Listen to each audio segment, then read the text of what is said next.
এই গাইস, এটা মাছের ঝোল হচ্ছে, তোমরা দেখতে পাচ্ছ মাছের ঝোলটা টকবক টকবক করে ফুটছে। এবার কচুর শাক রান্না হবে। কচুর শাক এখানে কাটা রয়েছে। এইটা হচ্ছে টমেটোর চাটনি, তার সঙ্গে আছে মুচমুচে পাঁপড় ভাজা। তারপরে এটা হচ্ছে মাছের মাথা দিয়ে মুগ ডাল। আর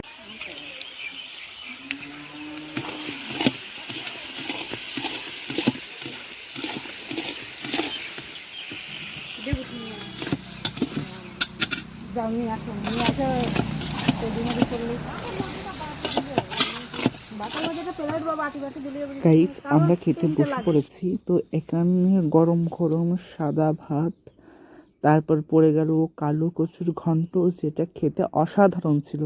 তোমরা না খেলে বিশ্বাস করবে না যেটা কত সুন্দর ছিল। তারপর আরাধ্যা, সৃজিতা এরাও খেতে বসে পড়লো। তারপর এসে গেল ঘন মুগ ডাল। তারপর